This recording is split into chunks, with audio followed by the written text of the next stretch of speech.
donde estaba Rosaura, Fermín, etc. Yo voy a presentar prácticamente una especie de testimonio de carácter personal, de una amistad verdaderamente sincera y profunda y una militancia conjunta que tuvimos dentro del movimiento ideológico de las izquierdas en México. Recuerdo que conocí a Pepe Revueltas en abril de 1962 a instancias de un amigo mutuo que era poeta, muy amigo de Pepe. Él residía en la calle de Holbein, la Ciudad de México, ahí cerca de lo que es la Plaza de Toros, México. En esos momentos, para mí, la obra cardinal de Pepe Revueltas, el ensayo sobre un proletariado, muy bien, a ver, ahí, el ensayo sobre un proletariado sin cabeza estaba en prensa. Cuando lo conocí estaba redactando el capítulo 2 de Los Errores, una obra que él publicó el Fondo de Cultura Económica en 1964.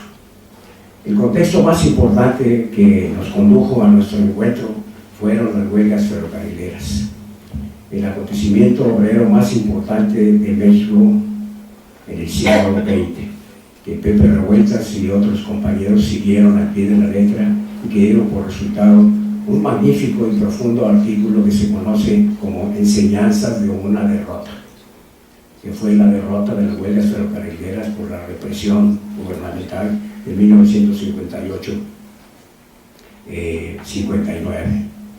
Las huelgas ferrocarrileras mostraban el límite del movimiento obrero economista en México. Esta era la tesis principal.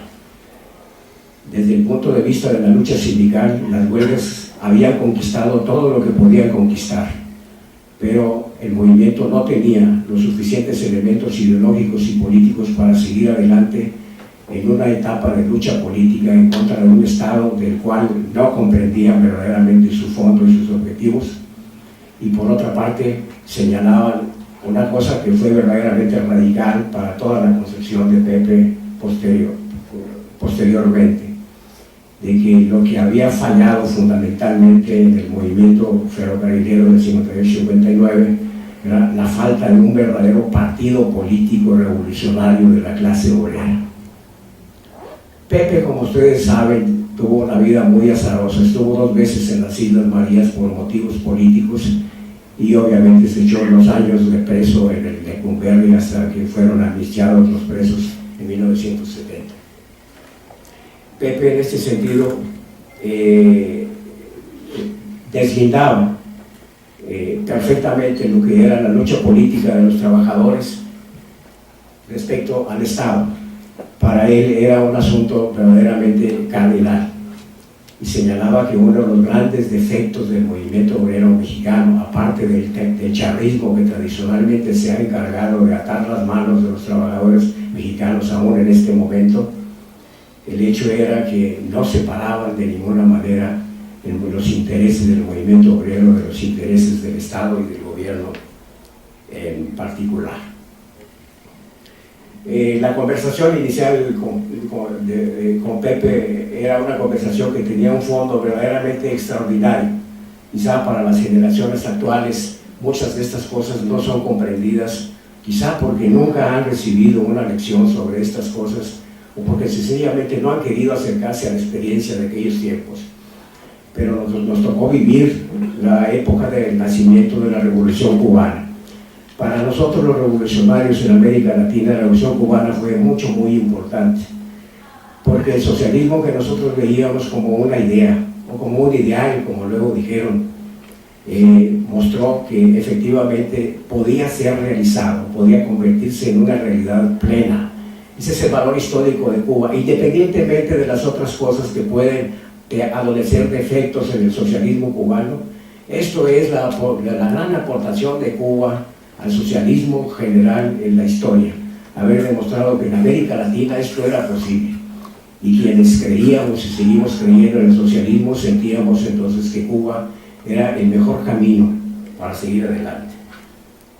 Por otra parte, había surgido la famosa Alianza para el Progreso, que que era el instrumento político y económico fundamental del gobierno norteamericano para tratar de envolver a América Latina y obviamente a México en el movimiento del desarrollismo y absorberlo dentro de sus políticas sociales, políticas y económicas. Pero era también una cosa nada fácil de entender ni nada fácil de resolver.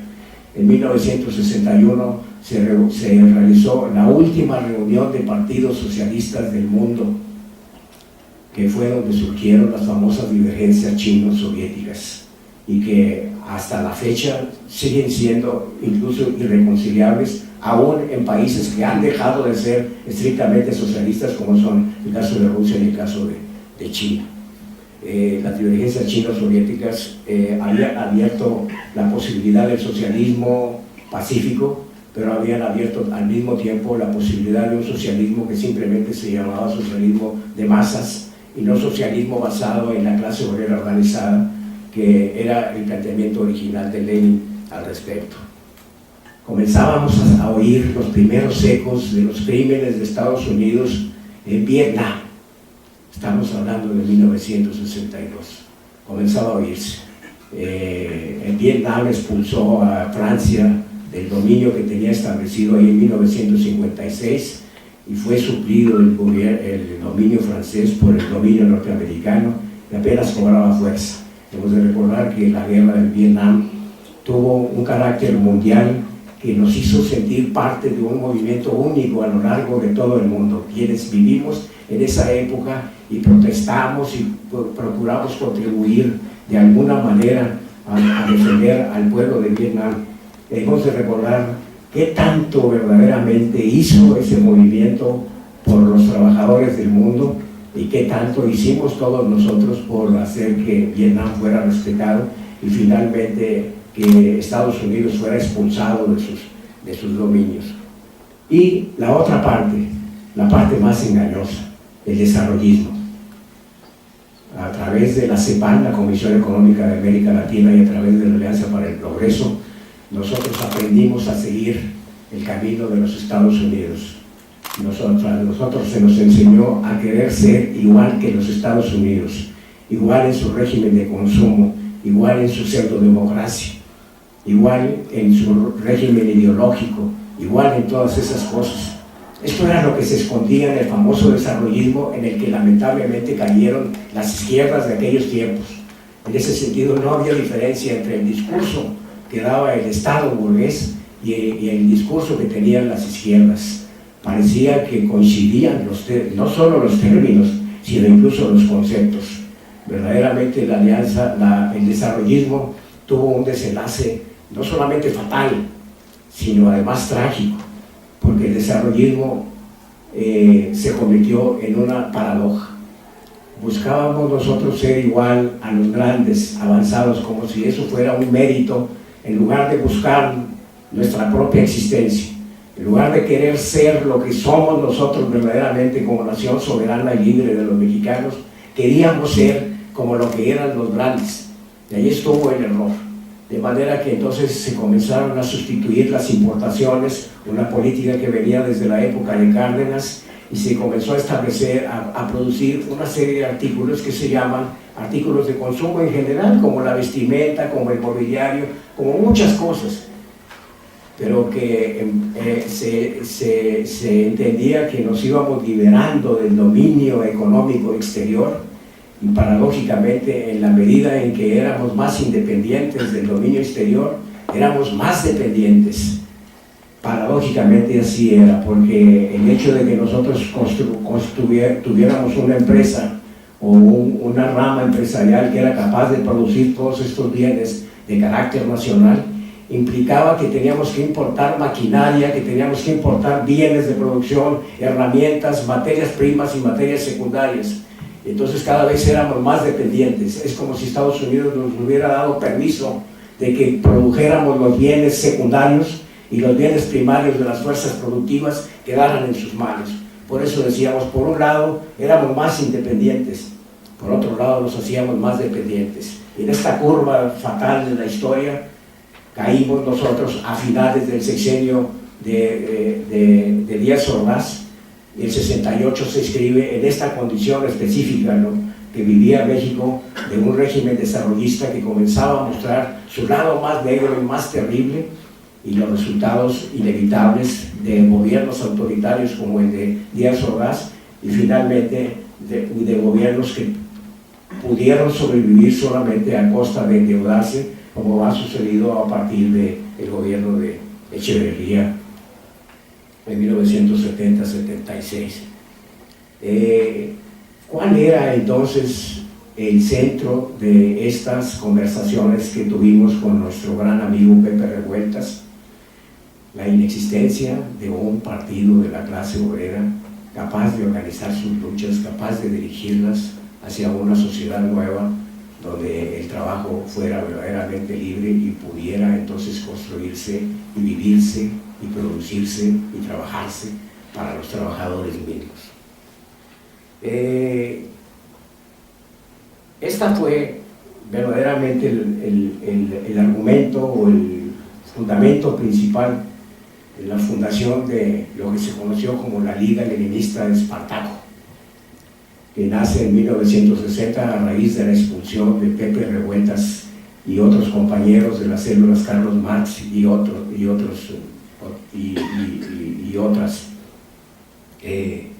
La expulsión se debía a una falta de democracia interna en el Partido Comunista que venía de tiempo atrás.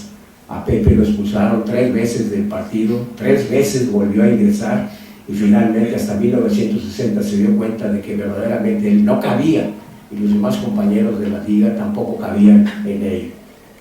Se fundó la Liga Leninista Espartaco aparentemente con un augurio muy prolífico, con una gran aportación a la historia. Es para mí la posición ideológica y el análisis político más importante que en el movimiento obrero y de izquierdas en México se ha hecho durante toda su historia. Pero adolecía de un problema, no era fácil poder conjugar la Liga Leninista y el nombre de Espartaco. Obviamente el nombre de Espartaco se debía a 2 causas. Una, el honor que le debíamos al más grande líder de los trabajadores de la antigüedad que dirigió la revolución esclava en el año 73 antes de Jesucristo, Espartaco. Pero por otra parte se hacía en honor del Spartacus Bund, o el grupo Espartaco, como se traduce del alemán al español, el grupo Espartaco que fundaron Rosa Luxemburgo, la mujer más extraordinaria que ha tenido el socialismo hasta la fecha, y Carlos Liebknecht, que fueron los organizadores de los consejos obreros en la Alemania desarrollada de 1917 a 1918, y que estuvieron a punto de construir un socialismo en un país avanzado, porque la previsión que Marx había hecho de la construcción del socialismo en países desarrollados o avanzados hasta la fecha no se ha cumplido. Cuando el socialismo se estableció en países verdaderamente atrasados, Rusia, China, Cuba, Viena, todos los países atrasados. El único país que la única clase obrera de un país avanzado estuvo cerca de establecer un socialismo era precisamente la alemana dirigida por el Spartacus Bund. Toda la revolución del Spartacus Bund fracasa, se frustra, asesinan a Rosa y asesinan a Carlos, y finalmente el movimiento en enero de 1919 es cercenado y automáticamente la revolución es derrotada. Era la revolución rusa. La revolución rusa era una revolución que tenía un tinte democrático muy importante, pero basado en sectores atrasados de la sociedad. El grueso de sus participantes eran campesinos. A pesar de que Lenin siempre hablaba de la clase obrera, desde el punto de vista cuantitativo, la clase obrera era minoritaria. No solamente fue minoritaria en la revolución, sino posteriormente llegó a ser minoritaria, porque incluso muchos de los trabajadores de las ciudades, en la época en que fue construyéndose el socialismo, que se llamaba socialismo de guerra, tuvieron que huir e irse al campo a tratar de establecer un modo de vida, porque la vida en las ciudades de la Rusia socialista originaria era verdaderamente casi insoportable. De manera que entonces pedir conjugar dos principios y dos revoluciones distintas era el reto de la Liga Leninista de Espartaco, es decir, el de una revolución que estaba a las puertas de la historia en un país desarrollado y de una revolución en un país atrasado. Pepe, de manera muy generosa, me dice que quería conocerme. Yo era estudiante del Colegio de México en la época del maestro, cuando el maestro José Villegas era presidente del Colegio de México. Yo tenía una beca y verdaderamente estaba entusiasmado con lo que estábamos haciendo, porque los niveles de profundidad del colegio, que ahora es simplemente una universidad chiquita, en esos días era un claustro verdaderamente comprometido con el trabajo intelectual de 24 horas. Pero después de oír a Pepe en la exposición de lo que eran los conceptos principales de la Liga Leninista Espartaco, sentí que lo que yo estaba haciendo por el trabajo intelectual en el Colegio de México valía muy poco frente a lo que Pepe estaba diciendo, porque no tuve la sensación de estar oyendo a un intelectual, con todo respeto para todos los maestros universitarios y para todos los intelectuales. Tuve la sensación de estar hablando con una parte de la historia misma, y eso verdaderamente a mí personalmente me entusiasmó y sentí que efectivamente se trataba de una persona distinta. Pepe era para mí eso, un factor activo de la historia viva de México a mediados del siglo XX. No simplemente un intelectual con el que uno puede oír o participar o dialogar, sino con alguien que está siendo un factor que directamente cambia las cosas. Fue una conversación de esas que nos dejan un sabor extraño, que nos conduce a pensar que todo lo que estamos diciendo es verdaderamente importante.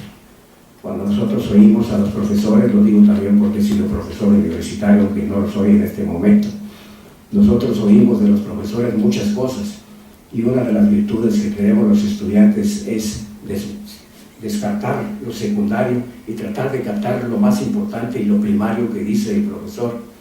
Con Pepe Revueltas eso era prácticamente imposible, porque todo era verdaderamente igualmente importante. Esta era la sensación que me dejaba a mí la intervención de Pepe Revueltas. ¿Cuáles eran las tesis principales que Pepe expuso de manera muy generosa? Porque el libro del proletariado sin cabeza estaba todavía en prensa. Las tesis principales eran las siguientes. Uno decía la inexistencia histórica del Partido Socialista en México. ¿Qué quería decir por inexistencia histórica? Los comunistas, recuerdo, los militantes del Partido Comunista y del Partido Popular Socialista, que pertenecían a lo que hoy llamamos las viejas izquierdas, criticaban y decían que era absurdo. El Partido Comunista existía porque tenía su comité central y sus militantes, y el Partido Popular Socialista de Lombardo Toledano también igual. Pero no eran capaces de pensar que había una distinción tajante y profunda entre una existencia histórica y una existencia empírica. Todos podemos tener una existencia empírica porque somos seres reales que estamos aquí, y además somos seres civiles porque tenemos un registro que garantiza que efectivamente existimos, un registro civil que nos asegura esto.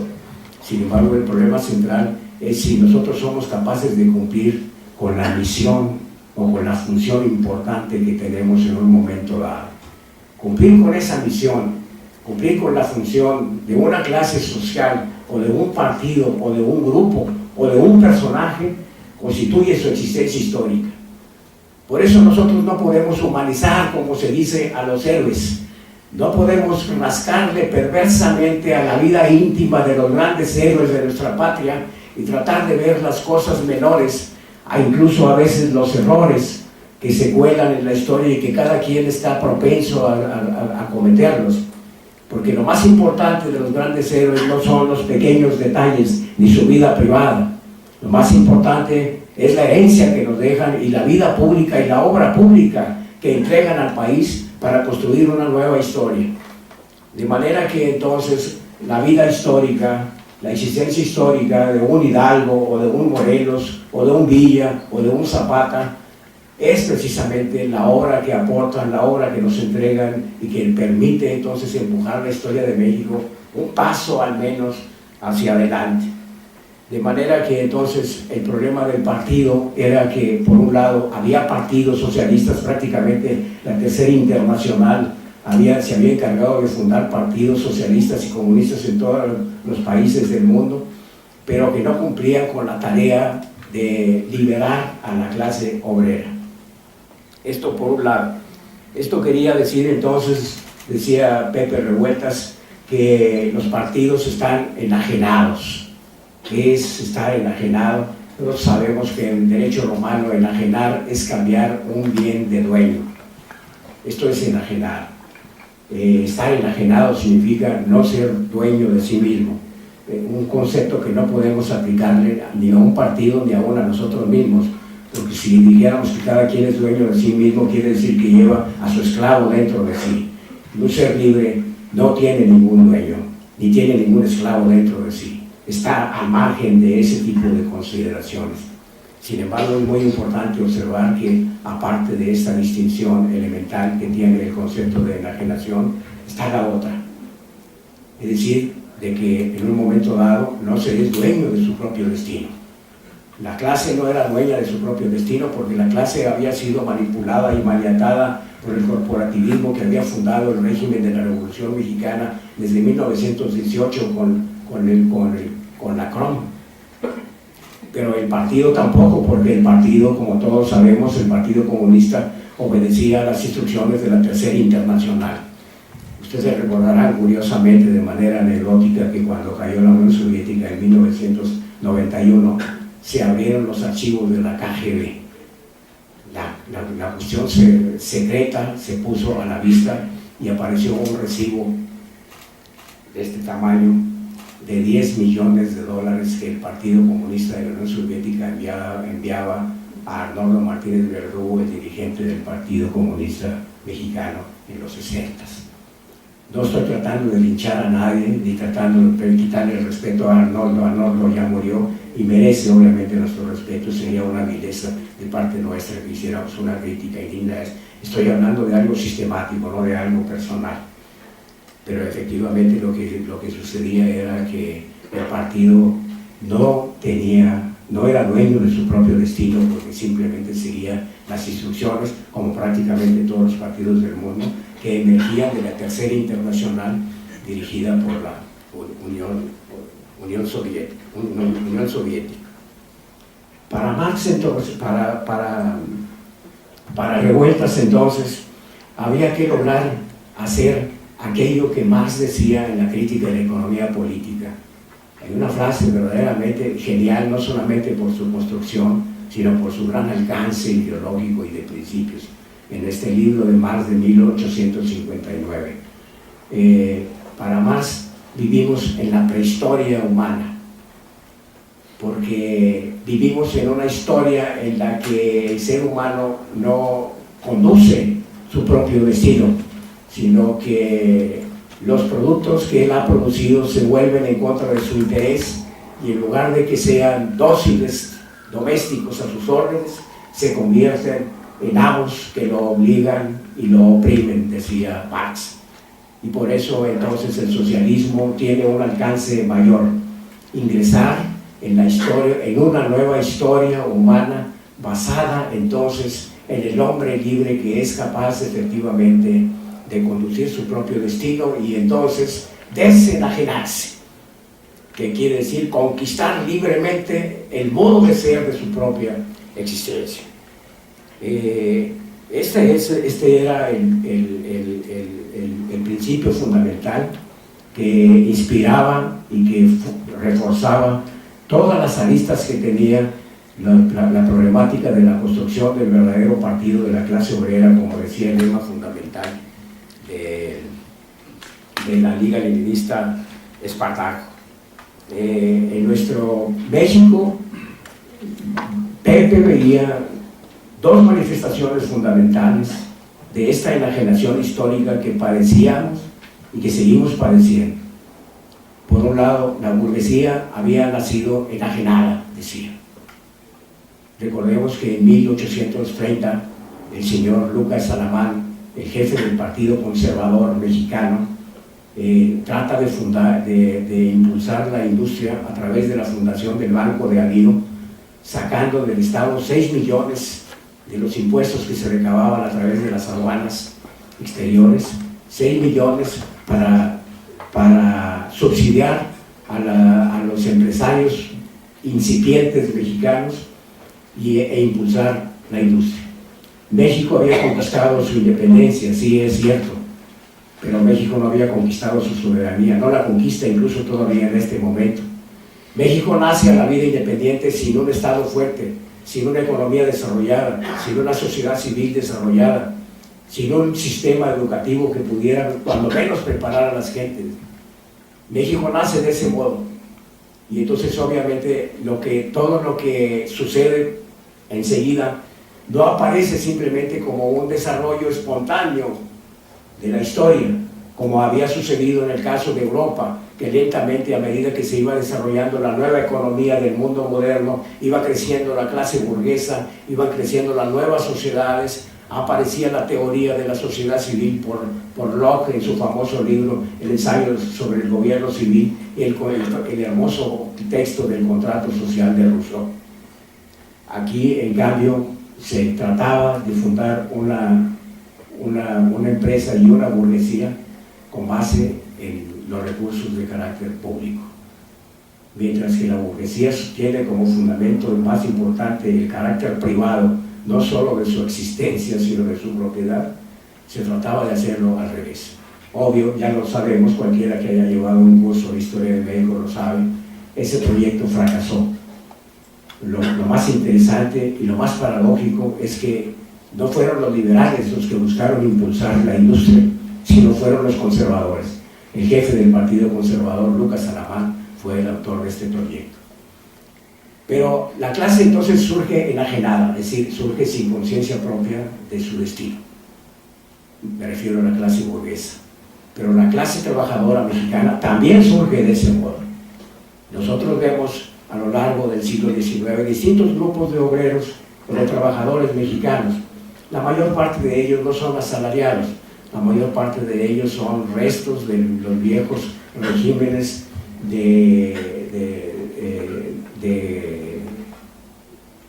gremios y artesanos, pero la clase asalariada aparece verdaderamente, obviamente en un proceso lento, hasta la Revolución Mexicana.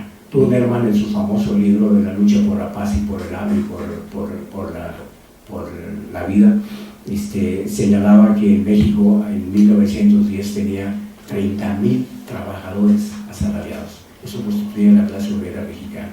Eso no fue obstáculo para que se fundara una central obrera en 1918, dirigida por el señor Morones, que posteriormente se convirtió en uno de los gángsters que enseñaron y comenzaron a fundar lo que se llamó posteriormente el chavismo, ¿no?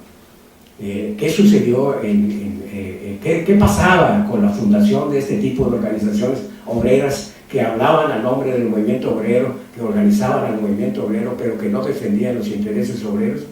Lo que sucedía era elemental.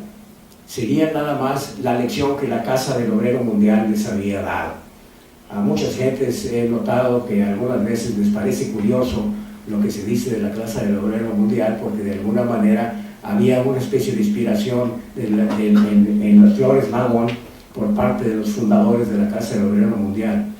Pero la Casa del Obrero Mundial no era una corriente, no era un organismo socialista, era un organismo de carácter anarquista.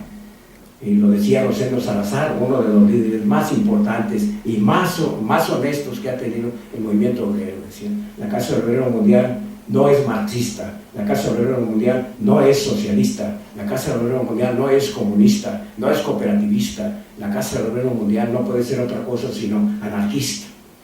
Y hemos de recordar que el acto más importante que hizo la Casa del Obrero Mundial en su vida fue en 1915 la firma de un pacto con el carrancismo burgués para que se formaran los famosos batallones rojos que apoyaron a Carranza en la revolución. Los batallones rojos fueron 5 los que se fundaron. 2 combatieron a Villa en Celaya, la famosa derrota de Celaya, donde Villa ve eclipsada su estrella. 2 a combatir a los trabajadores en Tampico, que tenían una afiliación villista, y 1 a combatir a los zapatistas en Tlaxcala y Puebla. El hecho es que lo que sucedió fue que la Casa del Obrero Mundial verdaderamente fue un organismo que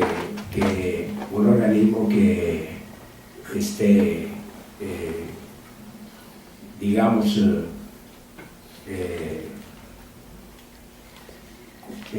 dirigió su lucha en contra de los ejércitos populares, para sintetizarlo de una manera escueta, y que no cumplió entonces con el papel que le correspondía al trabajador en cuanto a su visión histórica.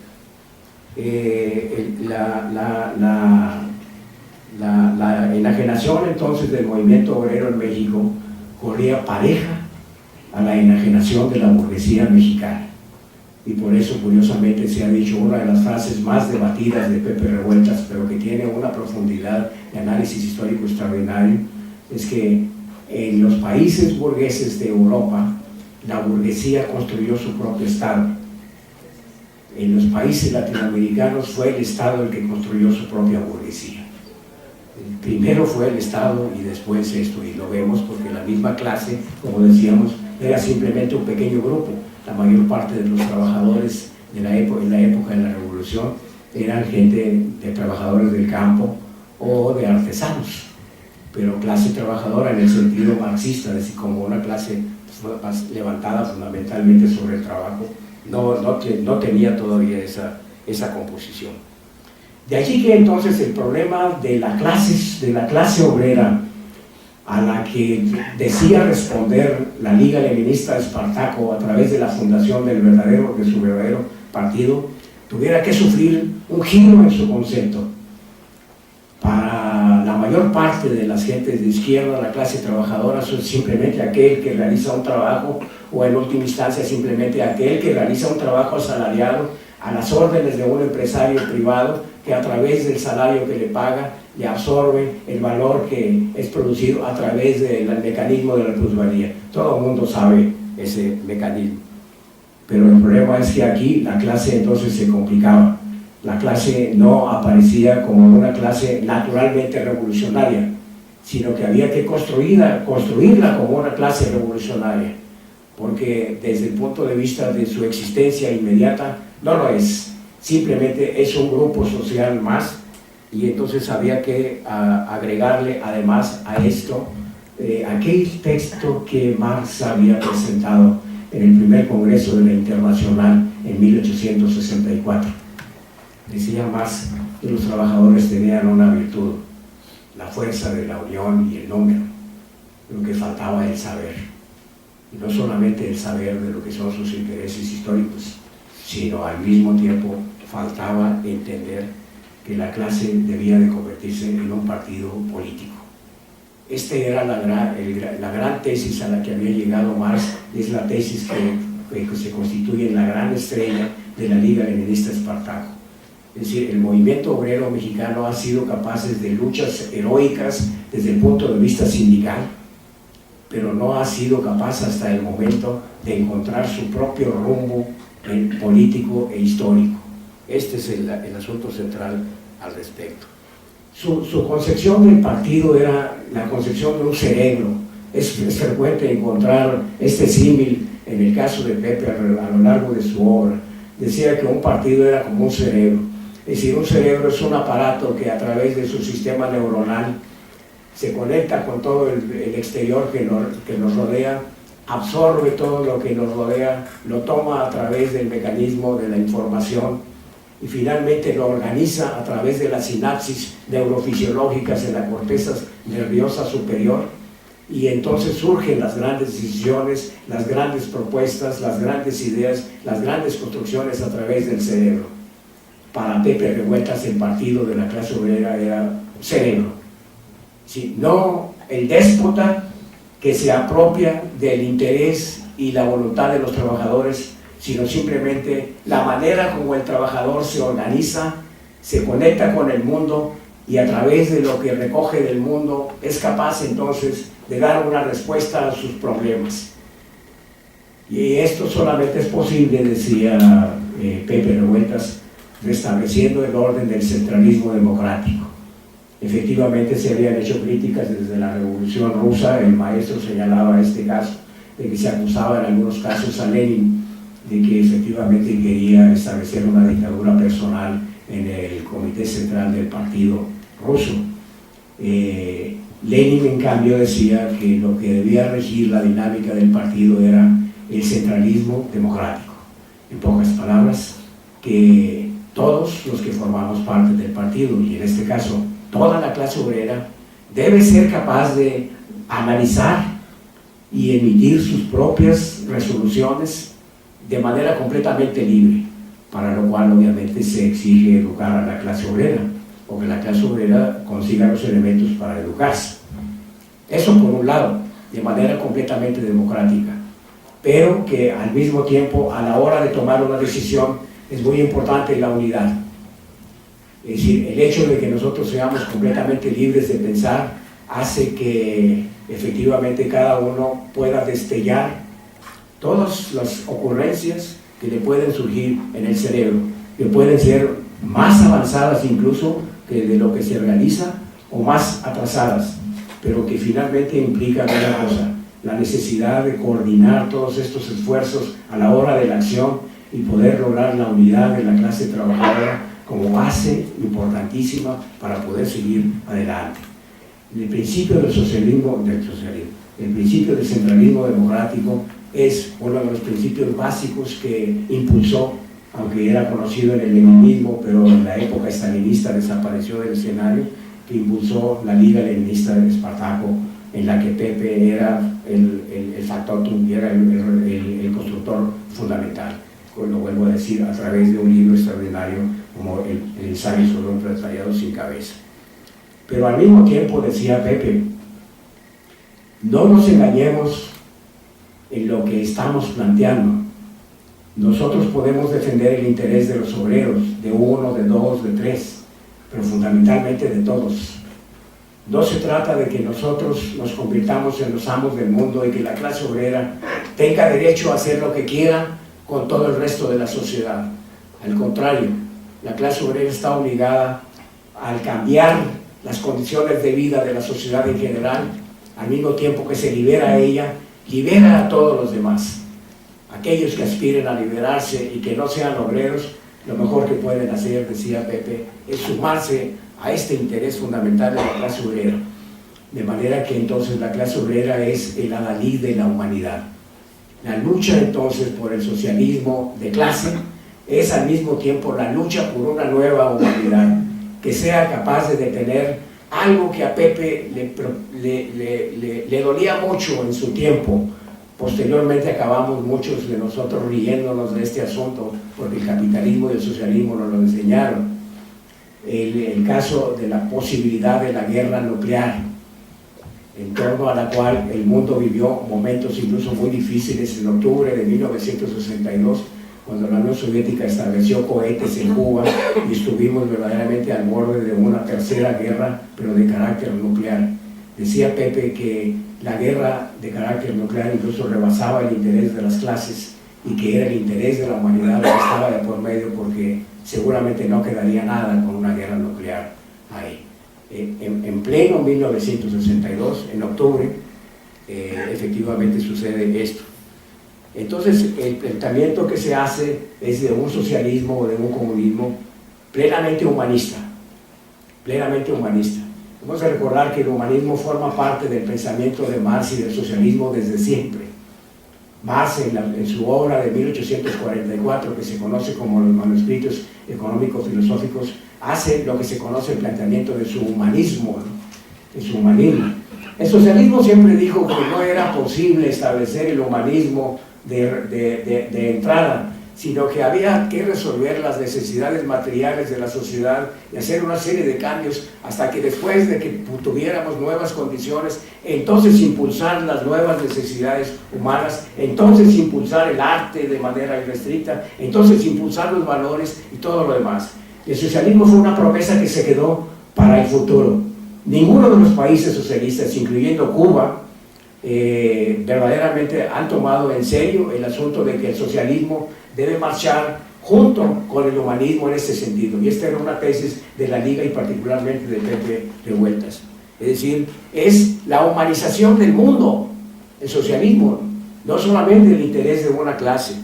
Dice Pepe en el Proletariado sin Cabeza, cita a Marx y dice, si me permiten ustedes, leer una nota muy breve, dice: la propiedad privada es empujada hacia su disolución, pero de un modo inconsciente para ella misma en contra de su voluntad, y solo en cuanto engendra el proletariado como proletariado, a la miseria consciente de su miseria espiritual y física, consciente de su deshumanización y por tanto como deshumanización que se supera a sí misma.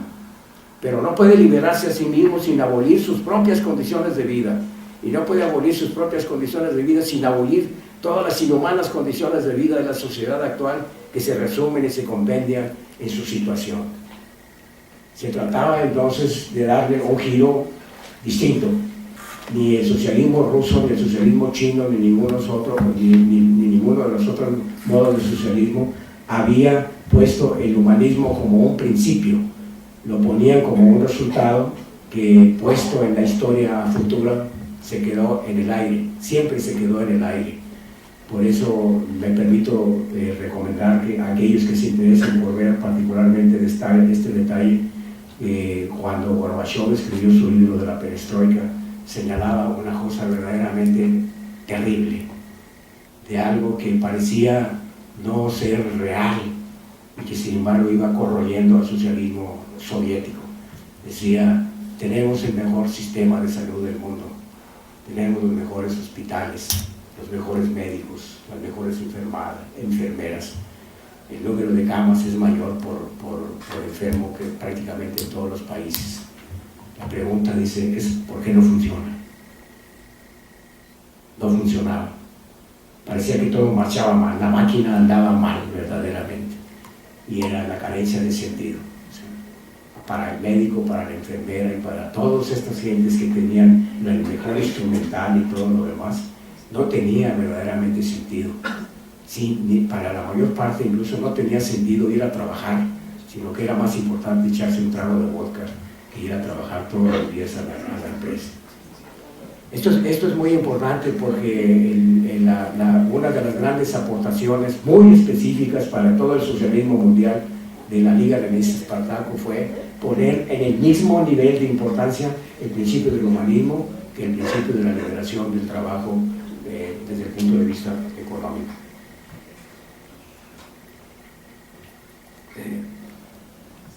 La lucha entonces por liderar a la clase obrera significaba la lucha por construir una nueva humanidad.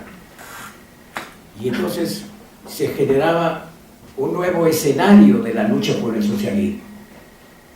Mientras el socialista aparecía simplemente como alguien que intenta derrocar a un sistema y que busca tomar el poder, o que denuncia fundamentalmente las atrocidades económicas o políticas que el capitalismo hace con la clase trabajadora, en este aspecto se había ampliado mucho.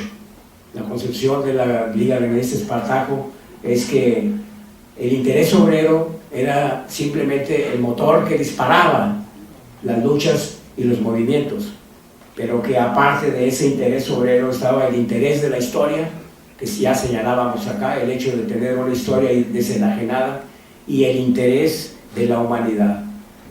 Hasta allá llegaba entonces el alcance de lo que se estaba planteando. Para los partidos de izquierda tradicionales, esto prácticamente era abstracto e irrealizable. Para Pepe Revueltas era la construcción y el inicio de un nuevo socialismo que nunca pudo verdaderamente construir porque le ganó la batalla a la muerte a Pepe y ya no pudo continuar con las cosas. Pero había surgido entonces un nuevo escenario en las luchas por el socialismo y una nueva interpretación a partir de esta amplitud del escenario de las luchas por el socialismo, una nueva concepción acerca de lo que era la desestalinización. Se había vivido la época a raíz de la muerte de Stalin en 1953, de lo que se conoció como el deshielo, o sea, la desestalinización. Tratar de desmantelar la dictadura espantosa que había establecido Stalin durante 3 décadas, torciendo los principios generales del socialismo, etc. Y en el 20 Congreso del Partido de la Unión Soviética, Nikita Khrushchev había denunciado estas atrocidades. Y entonces parecía que se iniciaba una nueva época en el socialismo, una época de libre expresión, una época de libre intervención de todos en las cosas que nos competen a todos. Y entonces se había establecido a partir de lo que Marx había denominado la dictadura del proletariado, ¿no? Sin embargo, esta dictadura del proletariado para 1936 parecía moverse en el vacío. Lo decimos porque en 1936 se estableció una nueva constitución en la Unión Soviética y en la constitución se decía contundentemente: en la Unión Soviética no hay clases sociales. Y efectivamente las clases sociales habían desaparecido, ya no existía una clase burguesa, ya no existía una clase agraria privada, y entonces obviamente no existían clases sociales, pero sí existía una dictadura del proletariado. Parecía ser que a medida que las clases sociales iban desapareciendo, era más férrea la dictadura del proletariado, que curiosamente era la dictadura del jefe del Partido Comunista, en este caso Stalin. De manera que entonces la lucha de Pepe Revueltas en contra del estalinismo constituyó otra faceta que nos permitía entender el problema del cambio en la desestalinización de otro modo. La Unión Soviética lo había entendido como el culto a la personalidad. Se decía que a Stalin se le había subido el humo a la cabeza. A veces se decía que se le habían subido los éxitos a la cabeza y así sucesivamente. Y entonces se creía que se culpaba de todo a Stalin. Es poco probable, y eso es comprensible, cualquiera que sepa algo de ciencia política y social puede interpretar esto. Es poco probable que un ser humano sea capaz de hacer lo que quiere con una sociedad verdaderamente poderosa y muy avanzada, incluso técnicamente, ya para la época de los 50. Recordemos que en 1957 la Unión Soviética envía al espacio la primera nave extraterrestre, el famoso Sputnik, que indicaba, más allá de todas las alardes que se hicieron al respecto, indicaba el gran avance tecnológico que el socialismo había logrado en 3 décadas, diferente al avance que el capitalismo había tenido en 3 siglos. Y esto entonces hablaba verdaderamente mucho desde el punto de vista económico y tecnológico de los logros, pero que no coincidían con el régimen de dictadura que se había fundado.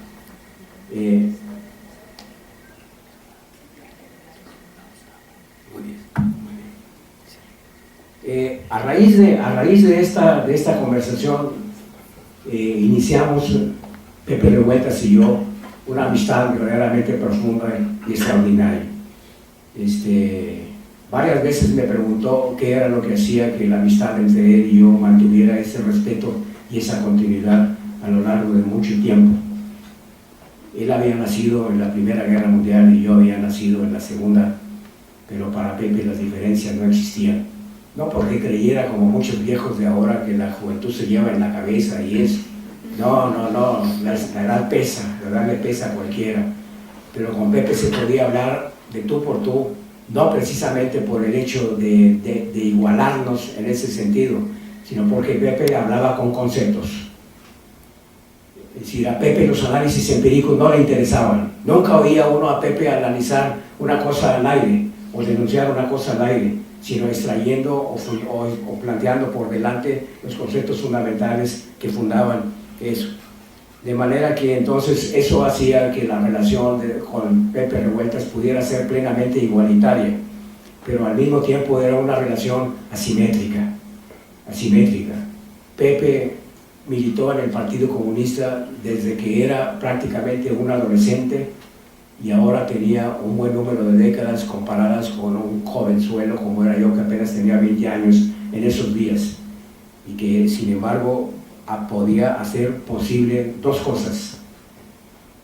Le decía yo a Pepe que su tarea consistía en quitarse todo el lastre del dogmatismo de que se había nutrido durante toda su vida en el partido. Y mi tarea era distinta. Mi tarea era llenarme de una profunda experiencia que Pepe tenía.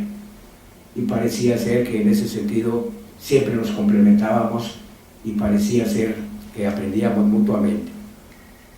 Sin embargo, había algo muy importante que nos acercaba y hacía que las conversaciones y la militancia común condujeran a un destino cierto. Y es que tanto Pepe como yo levantamos las concepciones sobre la base fundamental de las obras del Marx joven, del Marx de la ideología alemana de 1845, que es donde viene expuesto el materialismo histórico en la introducción a la ideología alemana, del Marx de la Sagrada Familia de 1845, donde viene la concepción del proletariado y su liberación, acabamos de leer, del Marx de los manuscritos económicos y filosóficos del 44, etc. Yo nunca milité en los viejos partidos de izquierda, siempre milité en grupos de lo que se conoció como las nuevas izquierdas, o grupos de nuevas izquierdas en todo el mundo. Fue el grupo de Berkeley, California, fue el grupo del movimiento estudiantil en Berlín, fue el grupo del movimiento estudiantil en París. Fuimos nosotros de la Liga Leninista Espartaco los de las nuevas izquierdas en este aspecto. Pero Pepe había pertenecido, había vivido y había crecido, se había nutrido de las viejas izquierdas. Tenía una larga tarea de por medio. Y la amistad entonces se nutría permanentemente de un respeto irrestricto entre ambos, entre alguien que tenía que llenarse de experiencia por parte mía, y de Pepe, que tenía que reconocer críticamente lo que tenía que desprenderse para él. De ahí que entonces esta concepción de estas obras nos explica mucho y responde a una crítica insulsa que a veces se ha hecho a la obra literaria de Pepe. Se ha dicho que los personajes de las novelas y los cuentos de Pepe son torcidos, son enfermos, son malditos. Sí, efectivamente, aparecen muchos personajes que no corresponden verdaderamente a la vida de la pequeña burguesía a la que todos nosotros que estamos aquí presentes prácticamente pertenecemos, y que podemos darnos los lujos de ser muy nobles y de tener sentimientos muy profundos y emociones muy puras, pero no como las tienen los personajes que están ahí. Y en alguna ocasión le preguntaba yo a Pepe, quisiera que me dijeras, si puedes decirlo, de dónde sacas las imágenes que surgen en tus obras. Ya sé que la literatura es ficción, yo no creo en el realismo, ni tú tampoco crees, pero ¿de dónde sale? Hay una fuente interior, sí, y la fuente, porque yo siempre he admirado la riqueza de la imagen de Pepe, la fuerza, tiene una fuerza extraordinaria, los personajes y las descripciones que hace Pepe. Y me decía, sí, yo fui periodista de Nota Roja, estaba en las noches esperando a ver a quién mataban, así se expresaba, y le decía, tan pronto como nos avisaban, le decía al fotógrafo, vete, vamos corriendo, y entonces vi montones de crímenes. Dice, y no es que yo copie esas cosas para esto, sería un mal literato que lo hiciera, pero de alguna manera eso constituye un acervo que sin que uno se lo proponga, pasa a formar parte de los objetos de una obra literaria. Y entonces me decía en alguna ocasión que había ido a visitar a un leprosario para darse cuenta de qué tan terrible era la realidad. Y entonces pensaba, dice, que lo que yo hacía no era realismo, sino terriblismo. Pero era parecido a lo que decía en alguna ocasión el gran poeta García Lorca en España. Decía Lorca, la poesía no necesita fantasías. No nos hagamos tontos, no vivamos de ilusiones. La realidad es suficientemente fantástica y basta saber verla. Es tan fantástico ver el brillo de una manzana, es tan fantástico ver caer la gota de agua pura en una caverna, es tan fantástico un grano de arena, dice, que nosotros no necesitamos mayor invención o mayor imaginación, basta saber captar la realidad en sí. Y entonces conversábamos, recuerdo, él estaba muy al tanto de lo que pasaba con lo que fue la nueva novela francesa, el famoso Nouveau Roman de Nathalie Sarraute, de Michel Butor, de Marguerite Duras y sobre todo de Rob Riley, que yo conocía perfectamente y que me gustaba mucho leer. Y me decía, estoy cerca de esas concepciones, nada más que les falta el ser humano. Y yo siempre, a pesar de que el ser humano esté podrido, dice, eso no le quita lo humano. Y seguiré escribiendo de ese modo, invitando al lector a que encuentre debajo de la podredumbre lo que hay de grande en cualquier ser humano por el hecho simplemente de estar parado en este planeta. Bien, hay otros elementos que pudiéramos abordar aquí sobre la vida y el pensamiento de Pepe. El tiempo nos ha ganado un poco, pero espero que lo que hemos señalado y que lo hemos dicho en homenaje a uno de los mexicanos más importantes que hemos tenido, pueda ser de verdadero interés para ustedes. Les dejo la palabra al maestro.